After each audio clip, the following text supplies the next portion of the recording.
Thank you very much, both of you, and a warm welcome to everybody who joins us here today. And first of all, I would like to thank Professor Willis to do this book launch together with me. And very big welcome to you, Deb. Thank you. And not the least, we are so honored to have you here with us today because you received a Lifetime Award today, which is just wonderful. I will guide us a little bit and very shortly through the structure of this book launch. And before I do this, I would like to say a few words to thank those who made this book possible. And first of all, I would like to thank my collaborators, Stella Jungmann and Nadine Jirke. Both are assistant researchers at the Institute of Art History in Zurich, and they are also doctoral candidates, and both work in the field of history of photography and also history of contemporary art history. Let me also thank the graphic designer Petra Florath, who has given this whole publication series her stamp, and it's always a pleasure to work with her. And I would also like to thank the coordinator and copy editor Martin Steinbrück for supporting this publication. Not the least, I would like to thank the Dr. Carlo Fleischmann Foundation for financial support, and also personally, I would like to thank Kaspar Fleischmann, who actually he received the honorary doctorate from the University of Zurich at the time when in 2015 the conference, which is and was the basis for this publication, took place in honor of this special event. Actually, one word about the publication series. I mean, when we have monographs like dissertations, usually the authors bring in substantial financial support. But when it comes to anthologies, we really depend, at least in part, on the financial support by the foundation, and I'm very grateful for this.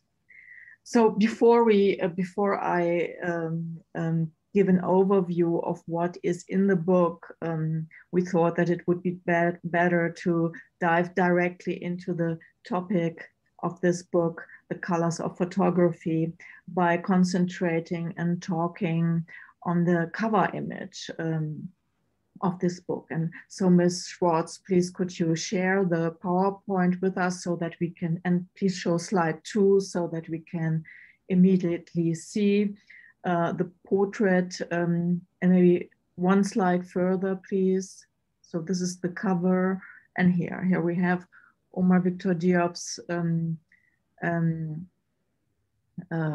work from the series Diaspora.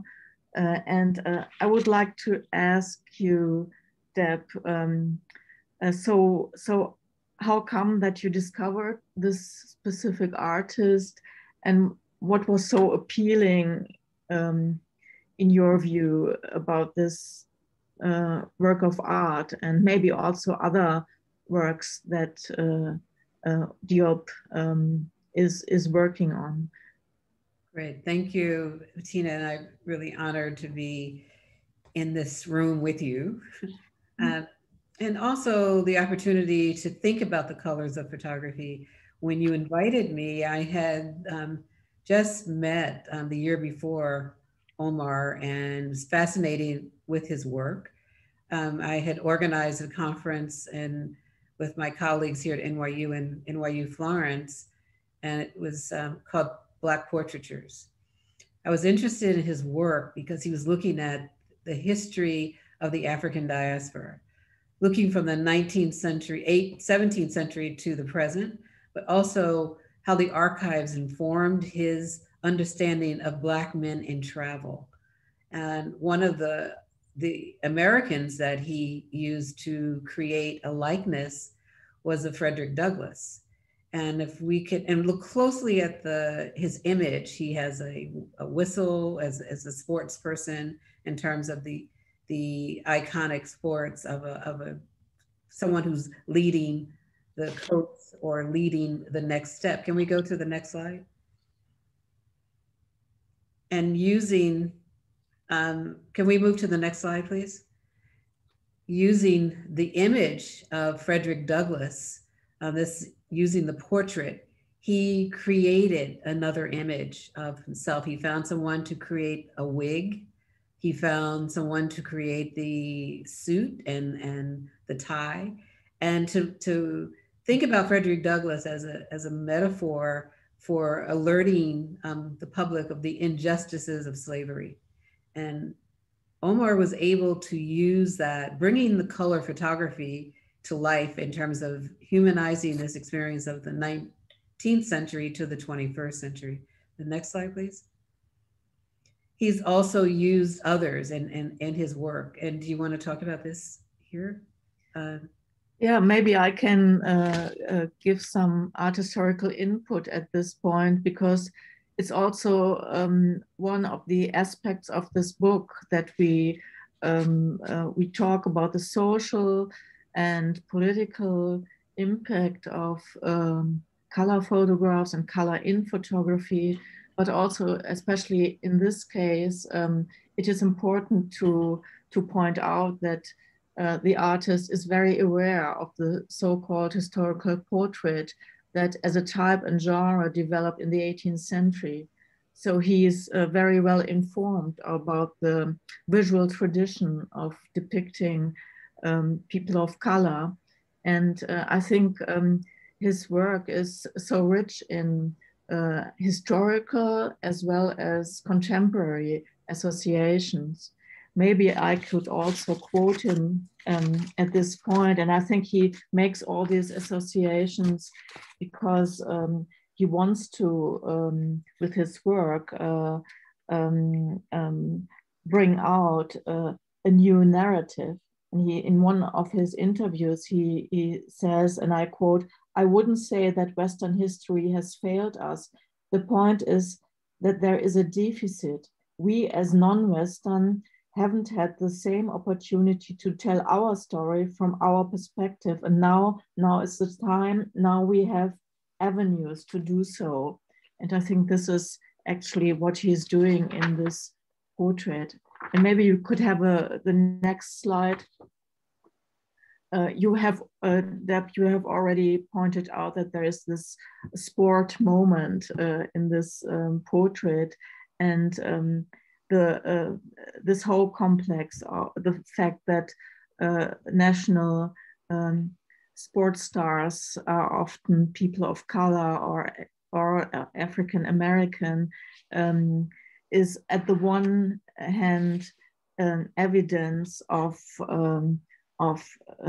attention, of inclusion, but at the same time, what I had to think about as a German citizen is the case of Jerome Boateng, who is a national sports star in Germany. And at one point, a right-wing politician said in an interview, we appreciate and we like and respect Boateng as a football player, but nobody wants to have him as a neighbor. And that aroused a huge scandal. And in my introduction for this book, I have tried to make a link between this case and the fact that the artist Omar Victor Diop is about to use the yellow whistle, so as to say, stop in this, stop this discourse, and I want to intervene. And I think his gaze, as well as the whistle, the yellow whistle, like a yellow card in a football play, is like bringing out this association to a lot of viewers. I think that these kind of discourses and also the problem of, on the one hand, an awareness of inclusion, and on the other hand, at the same time, discrimination. This very weird and highly problematic situation is aroused by Diop's portrait from my point of view. Yes, I agree. Can we have the next slide, please? Yeah, this is when you invited me to present at the Colors of Photography Symposium at the University of Zurich. I thought, as I planned for this, I wanted to consider the first time I printed color photography, the first time I took a color class, and it was in 1972. And I invited I had my niece with me, and I decided to photograph her with the color chart. And having that opportunity to photograph Karen with holding the color chart, I wanted to show the range of color. She was wearing a green jumper with a red sweater, and she has red hair. So having that experience, I began to think about how to address an assignment. Next slide. So can we go back to Karen for a second? Just the Karen one, right? The Karen slide. No, forward, please. This one, stop. Once again, back, one slide back, please. Yeah. So with that, with the Karen slide, I found that it was really necessary for us to think about how the Black figure is seen in these color charts. I was told by my fellow students, who were all white, said, "Oh, I'm using the wrong model. You should have used," can we go to the next slide? The Shirley card. And I had no idea. I didn't know anything about the Shirley card. I had no idea what I had expected to see in or have a response of such with my fellow students. They said, "Oh, you should never use a Black girl as a model. She's not ideal for the photographing of as a model for color printing." And politically, I was totally upset about it. But then at the same time, I wanted to find out, well, who's Shirley and who determines the natural light based on that. So then I had researched the Shirley card, and it's really fascinating because other artists were doing the exact same thing. And this is the photograph of Adam Romberg and Oliver Sharon, their installation of the Shirley card at the Goodman Gallery. And they were challenging this experience of color and the idealized portrait of using the Shirley card. Can we go to the next? And also researching that, I found that the Polaroid was also, in the mix of this discussion of photography, the influence of Polaroid and the passbook for South Africa. And so all of this was going on with the idea of my first assignment, the Shirley card. And so then I started thinking about the politics of color photography and the politics of photography in terms of South Africa with the portraits. And can we go to the next slide? And then going back to the 19th century and looking at hand tinting. So the colors of photography entered into a complex discussion for me. I thought about photography in terms of the enslaved Black figure.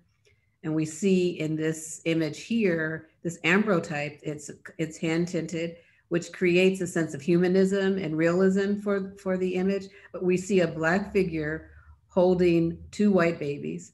And here we see with this hand tinted color image that we see a sense of the enlightenment of the life of the two babies. They have their cheeks rosy. Then another image of a washerwoman who worked for the Union Army. This American flag is pinned to her chest. So we know the complications of what happened with the American Civil War, the experience of Black soldiers, But then the figure here is a woman who worked as a washerwoman, but she has an American flag pinned to her chest. We see it, the photographer hand tinted the red, white, and blue. There's a sense of understanding her citizenship by creating this. She also has a US button. So here's an enslaved woman moving from slavery to freedom. And she is wearing this red flag, red, white, and blue flag to create this sense of citizenship. Next slide. And here again, how hand tinting works within the humanism and the realism of the Civil War. Next slide. And another image that circulated in a personal collection. This is an image of Helen Logan, who was fiance of a Civil War soldier, Lewis Douglass. And imagine he's at war in the Civil War, trying to fight for freedom for, he was a free Black man, but fighting for freedom for others. And he's sending letters to his fiance about the war, the difficulties, the people who died, the range of experiences that they had. Here we see Amelia posed in a photograph in the 1860s, and again, a hand-tinted photograph. We see the sense of desire as we see he receiving this photograph, and imagine how she is posed in this image. The next slide, please. And then in the past 10 years, a number of collections have been opening up their archive, such as the Beinecke collection in the Library of Congress, and their color photographs that we've never seen before, and they haven't circulated. So it was an opportunity for me to look at other collections. Carl Van Vechten's photograph of Billie Holiday. He made this image in 1949, and the Beinecke Library opened up a whole cache of photographs of images. And here we see Billie Holiday with her dog, Mister. There's the warmth of this image. It is, and next slide. He's photographing famous people. Jack Delano's photograph at the Library of Congress. He's at a public fair in Vermont. We see families and the whole aspect of American fairs and public fairs. We see a sense of patriotism again, the red, white, and blue circulating in this public state fair, and the handcraft of the mother who makes the dresses. So we see another sense of realism and a sense of importance as we see this work of Jack Delano. Next slide. Gordon Parks's photograph in Mobile, Alabama in 1956. He's photographing during the segregation of Blacks in the South, there where the Blacks could not enter certain doors, and there's a colored entrance sign outside of a theater, and he's able to photograph the neon, and we see this aspect of directing us in this, again, the sense of red and blue, and how Gordon also understands the importance of color, and we can see red throughout this framing as we go through the foreground and middle ground and background of this image. So as a cautionary way of reading red, but also how Blacks are guided into a segregated moment into another area to enter. Next slide. And Bob Edelman's photograph of Martin Luther King during the March of 1965, of the Selma March. And we see again, you know, when we look at photography and then in the civil rights photography of this period, there's a lot of sense of patriotism and how images were used to tell the stories of freedom and protest. And again, the red, white, and blue. Next slide. And James Barnard, a Ghanaian photographer born in Ghana who also lived in London, and he was hired by AGFA to promote AGFA photography in Africa, but also to compare the images that he used with Kodak.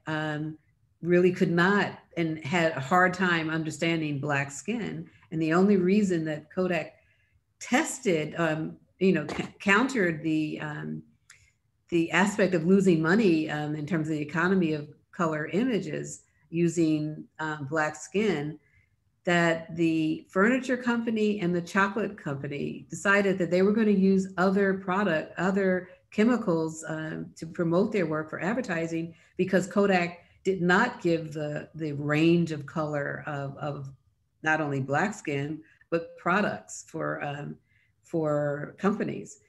But AGFA was known as a central place for photographers to go to print and to process color photography. And we see the advertising that we see here with James Barnard in his studio on the right in Ghana, and then a street scene in London. Next. Sheila Pre-Bright, a contemporary photographer looking at Barbie.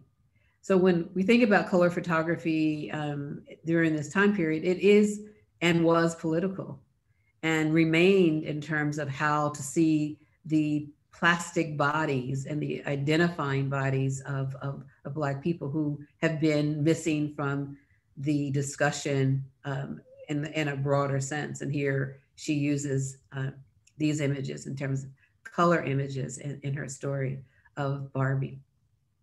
Next slide.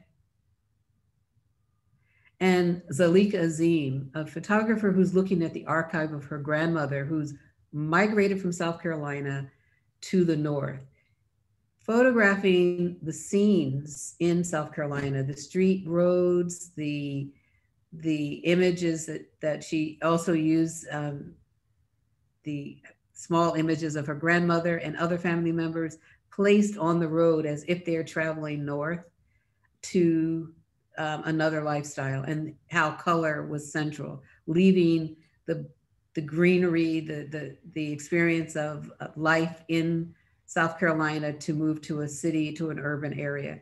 And Zalika is using this as a metaphor as well, but also using the archive to explore the multiple experiences of the family archive and the movement of migration. Next slide.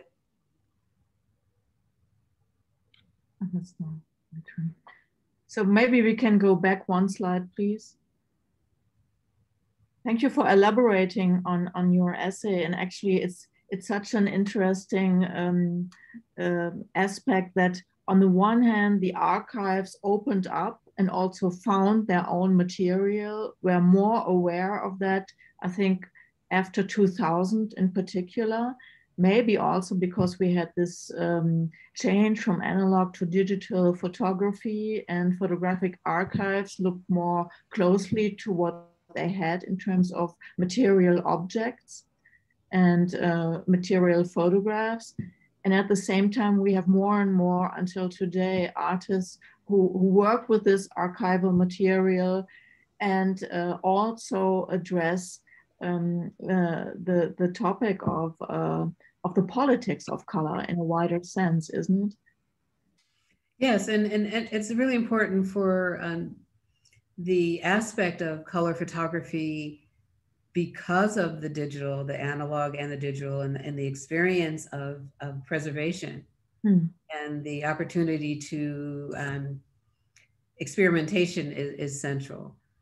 How do we tell a story about migration through photography? We can take a scene, such as this road scene, but what does it say? But having that image of her grandmother that was made probably in a little photo booth, to say that we're on the road, and there's a sense of memory that is the part of that exchange in this experience of this photograph.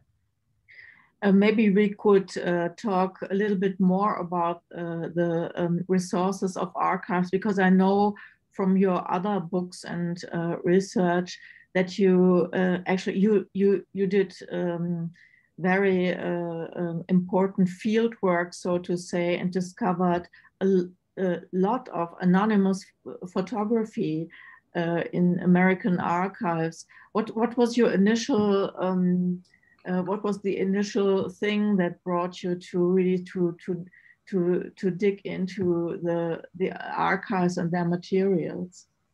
I was interested when I first published a book on Black photographers, I was interested in opening up a discussion about the broader archive of American photography. What was missing? The stories of Black life that not only showed trauma, but showed representation of joy and everyday life, the mundane, and the images that circulated in the world. Because when I traveled, the only stories that people talked to me about were, where are the images of lynching? Because the images of lynching were shown in Poland and Paris, but they rarely showed images of everyday life in Black America, from dress to fashion.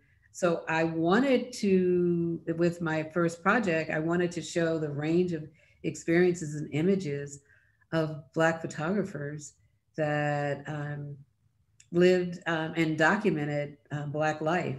And I found over 500 Black photographers who had worked in the 19th and 20th century who needed to be a part of the pantheon of the history of photography. Yeah, that's so fantastic. And I remember when I became acquainted with your scholarly work, I was very struck also by this notion of posing beauty and your hypothesis that the posing in photography was a very important contribution to the self-assurance of Black people and people of color during the civil rights movement. And I think that was a totally brand new approach. Yes. And that's why Omar Victor Diop is a central figure in my work.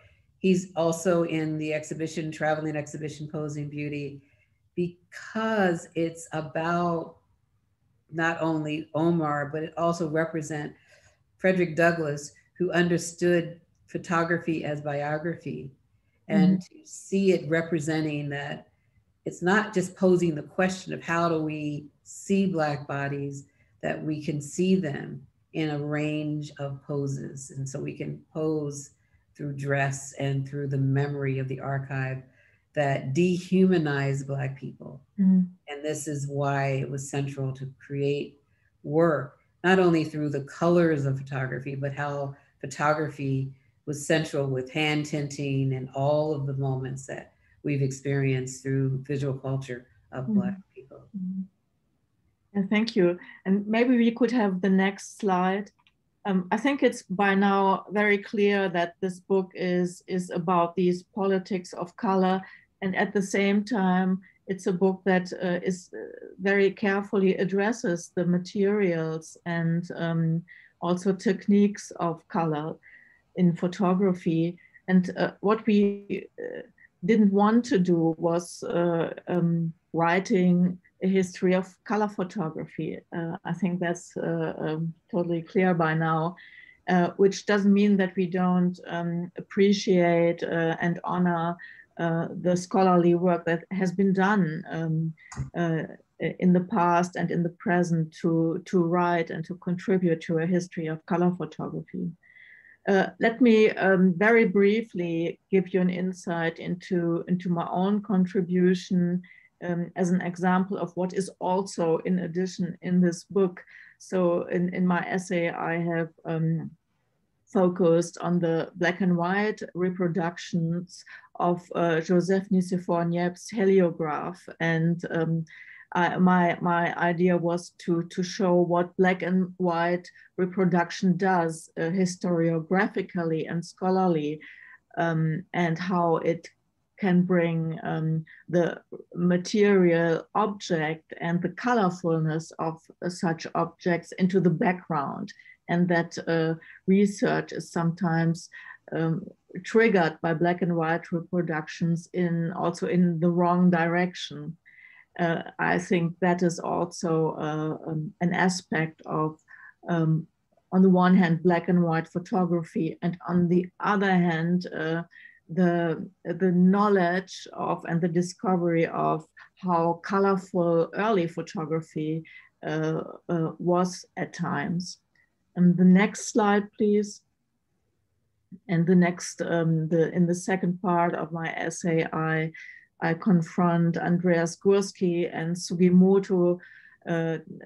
Both are contemporary, internationally global, very well-known artists who also contribute to color photography in their own way, while Gursky, as I think all of you know, as a representative of the so-called Düsseldorf school, produced with this work review from 2015, one of the largest color photographs in the world.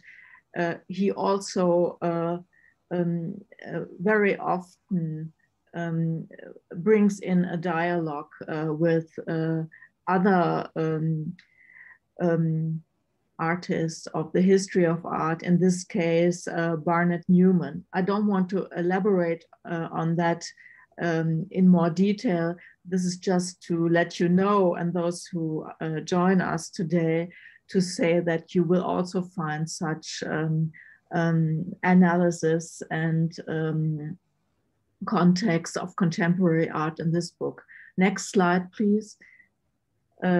Here we have a self-portraits by Sugi Mortu, who likes to show himself as a great experimenter in the field of photography, and his self-fashioning in itself is an interesting subject. Next slide, please. And in the context of this book, most important are his own almost scholarly work on the early color tones, on the color tones of early photography. In this case, it's his appropriation of Talbot prints, and I think that's a very interesting work he does, and also a contribution to make us more aware and to draw our attention to the fact that before the invention of color photography, photography had a lot of techniques and also impressions of colorfulness, color tones, and coloring. This is now a time, I think, a moment where we could give an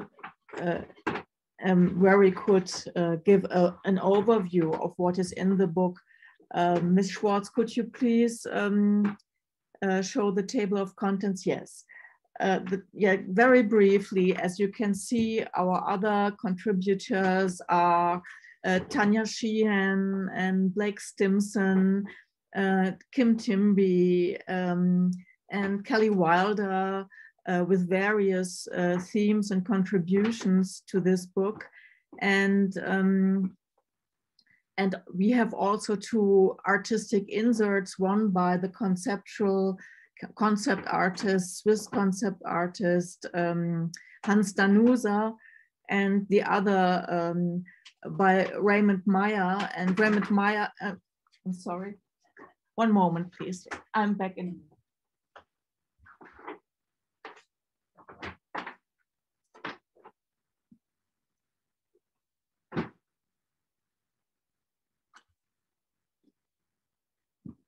I'm sorry, there was some noise in the background, and we will cut out this episode when this film is on YouTube, certainly. So you see the table of contents again, and I was just saying that Raymond Meier made a wonderful contribution, and the idea behind that is that we also wanted to show examples of how advertisement photography works with color. And he is a good example for a photographer who immediately made advantage of the change from analog to digital photography. And we have also a nice interview made by Charlotte Cotton with Raymond Meier. I think we can now uh, start to close the PowerPoint, and Professor Willis and me have decided to also talk about our current and future work, because, you know, as scholars, this book is done for us, so to say. We have other things already on our desk, but there is also a methodological continuity, in the sense that, I mean, with the colors of photography, we wanted really to expand the notion of color for the field of photography, going beyond the history of color photography in terms of technique and aesthetics. And Deborah is now, she's working since quite a while on a project called Women and Migration. And I think migration, I mean, we all know what migration is, but I think your idea is to expand this notion. Could you say a little bit about that? Oh, you have to switch on your microphone. Right. It's pretty exciting to connect the colors of photography and to this experience of migration. Hopefully everyone has a link to order the book once we finish our conversation with that.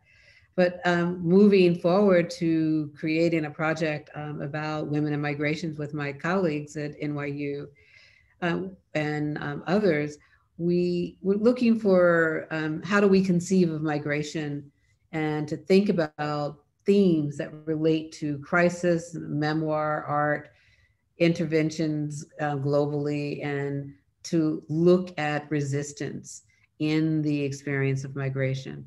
And I wanted to, as we talked about it with Ellen Toscano, Cheryl Finley, and Kalia Brooks, we introduce art, writers, historians, and activists who have spent the past 5 years to look at the legal aspect of migrants, to think about how Black migrants at the border, in terms of Central America to Haiti to Ethiopia.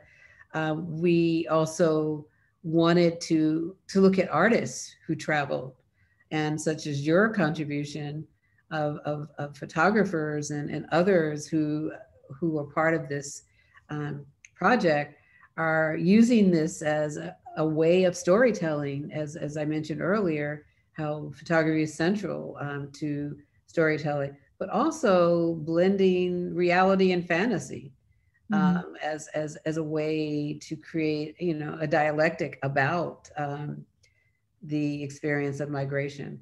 And so we're entering it in different formats. There are people who are using 19th century photographs of women in the Middle East, and recreating photographs of how travelers who moved to and took photographs at World's Fairs of people, and contemporary photographers are finding ways to look at those images to create self-portraits in dress, reliving the experience of the model. And that's how and family photographs, and also that central way of talking about migration through that image. Yeah, I found it particularly thought-provoking with regard to my own research on the Swiss photographer and writer Annemarie Schwarzenbach, because, I mean, she was not herself technically a migrant, but she had something like a migrational identity, if you could say that like that. And actually she traveled and did her anti-fascist work during the time of European fascism. And so it's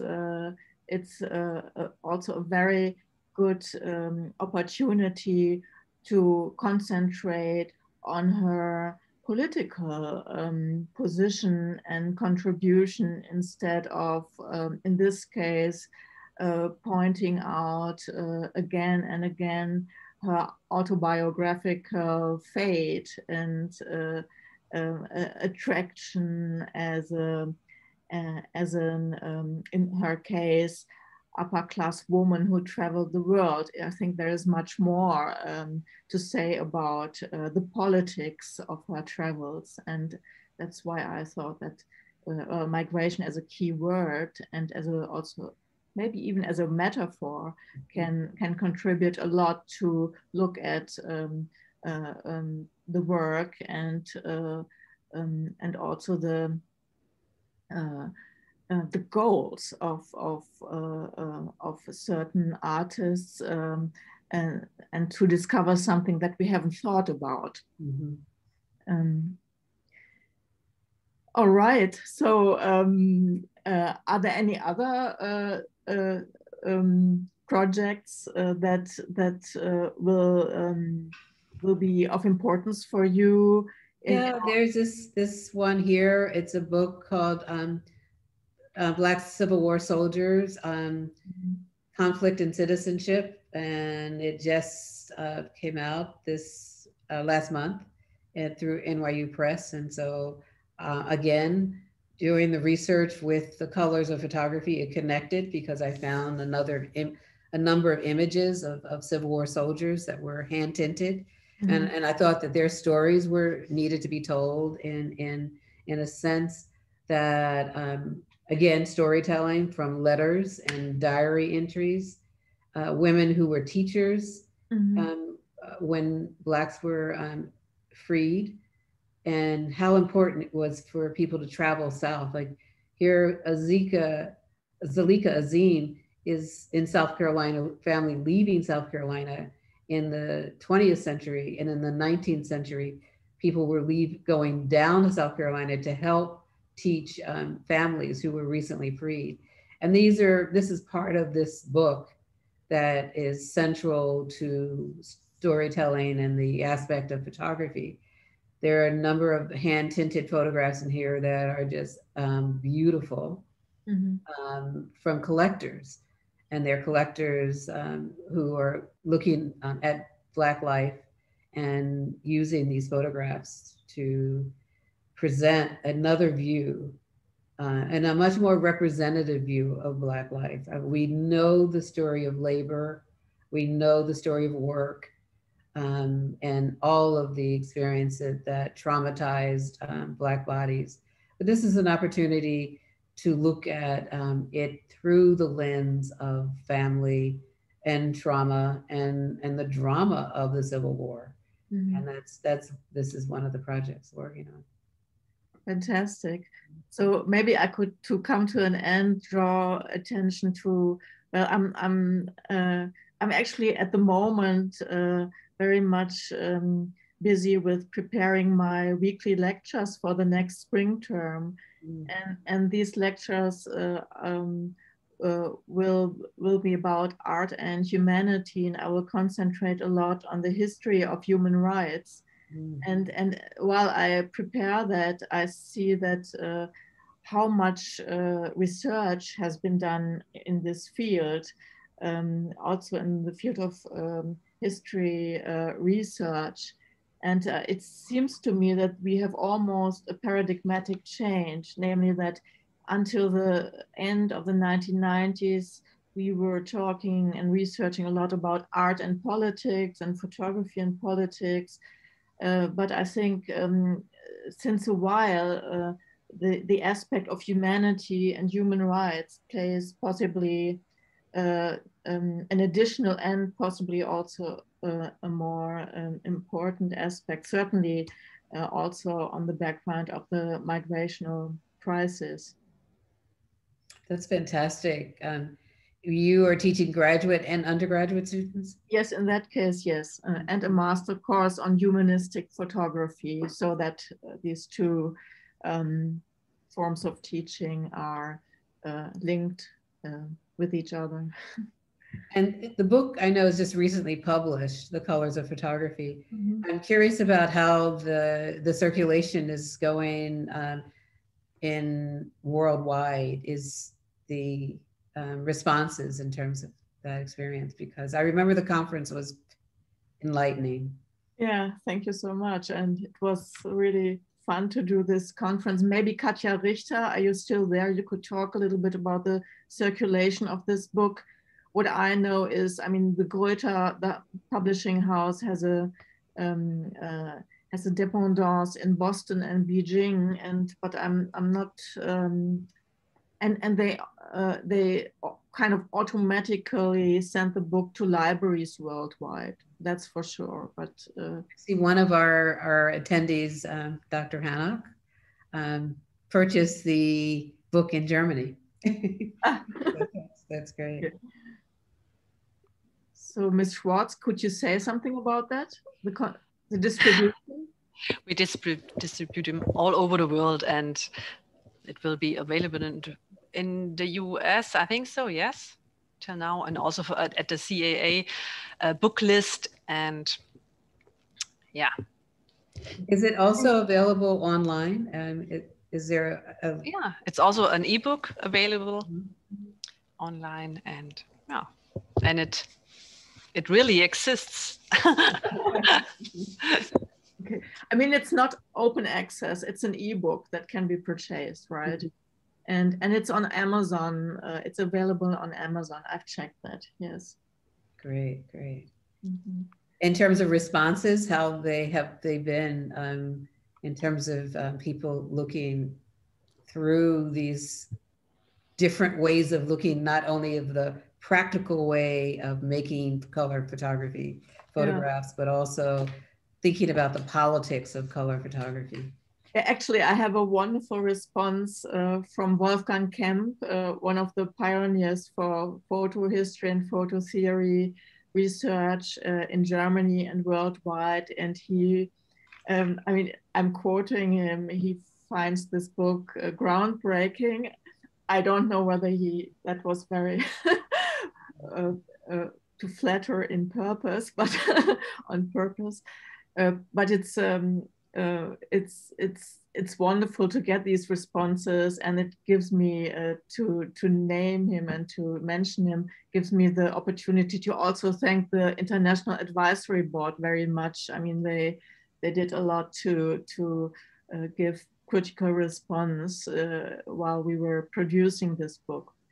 And then there's a next book launch at the end of March. That is a group of young postdoctoral students from Cologne, and they founded a group called The End of Art History. And I can imagine why they became interested in this book, because the book really tries to open up new avenues without discrediting other more classical approaches. Mm-hmm. It's just that, and that book launch will be together with Andreas Servigon. He's at the moment in Berlin, and he speaks fluently German, and that's why we thought we could bring him in. And he's part of the International Advisory Board. So we will have a book launch in German at the end of March. Oh, fantastic! And then we are about to send the book out to American, English, and German journals and newspapers. So that process is in the making, actually. Right. So there's a response from Dr. Hannock. Do you want to respond to in the chat? Oh, I haven't seen that. So is there a question? There's a point. Yeah. Do you see it? Nicole, can you read it? I read it. Okay. Yeah. I was very happy to read it because I'm researching the history of color photography in the German Empire, which is not the color of photography, but there were enough overlaps with my own scholarly interest. And another one was, congratulations, what a great project. Yeah, but no questions. Yeah, but maybe I can respond to this comment by Dr. Hannock, because I think I really have to say and also admit it was a small conference that we did at the end of 2015. And we just couldn't bring in all the scholars worldwide who work on really discovering all the aspects of color in photography. And I'm sure through this book publication, we will get the wonderful opportunity to get in touch with our colleagues around the world. And I could imagine if it turns out that a further anthology should be made, I would be more than happy to do that, also in collaboration, certainly, with others. I mean, if we think that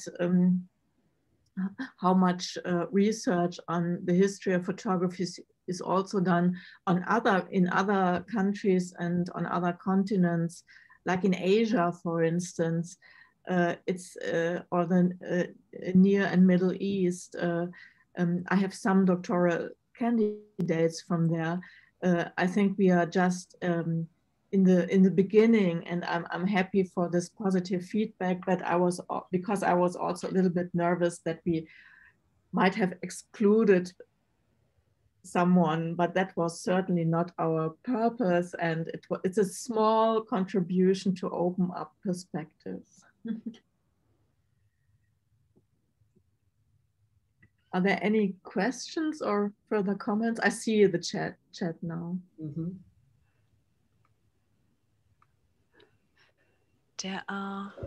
You see the chat now? Yeah. I see a contribution by Jennifer Tucker. It reads, congratulations, and would be happy if there's interest to do an author interview through our digital platform that reaches historians at the abusable past. Yes, sure, that's great. And I'm sure that, yeah, especially historians will be also, and not at all only art and photo historians will find some interesting things in this book. Great. Well, thank you, Nicole, for this opportunity to work and have a conversation with Bettina and about the book, and to just explore. And I'm just so happy to see that Omar represents the colors of photography. Yes, me too. And it's also the graphic designer did a wonderful job, I think. And it's nice that she has chosen one of the main colors of this photograph for the color of the cover. Yeah. Actually, one of my favorite colors, smaragd green. And I just want to also say, you had a great team that we worked with over the years. And I really appreciate that opportunity to, to work with a press and to make this, real. So realized in that sense. So thank you. Yeah, I also have to say again, a big thank you to my team and to Stella Jungmann and Nadine Jöcker especially, because I couldn't have done it alone, and we had very productive discussions about the text. They took care of a substantial part of the correspondence, and also the research on copyrights, which was really difficult. And I mean, you all know that it's hard work, and when the book is produced, nobody sees it, but it's and we all the three of us, we read the book several times to make sure that they are hopefully known. We also see that Tanya Sheehan, one of our contributors, is here. Okay. He writes, it's an honor to contribute to both the conference and the book. And I see there's a question. Concerning the colored art of USA, did you also research the street life of USA hip-hop colors? Oh, we should. Yeah. We didn't. Yeah, there's a lot to talk about, but that's a great next project to think about, the street colors of hip-hop. Yes, yes. I would like to say hi to Tanya. So great that you join us. It was great to work with you. Fantastic. I write. Maybe, Yeah. yes. I give you the chat, Bettina and Deborah. Then I copy it and then I send you. It's really nice. Yeah. Then I would say I thank you, Deborah, and I thank you, Bettina, for this great presentation and the insight of your work. And I want to say to all that after the webinar, there will be an email by De Gruyter for all people who attended, and the book will be offered with a 20% discount. So thank you for joining us today, and have a good rest of the day. Thank you so much, and see you on the next De Gruyter book presentation, or yeah, have fun at the CAA. Thank you. Thank you so much. Thank you, Deborah, and Thank you. all who joined. Thank you. you. Bye-bye. Bye-bye. Have a good time.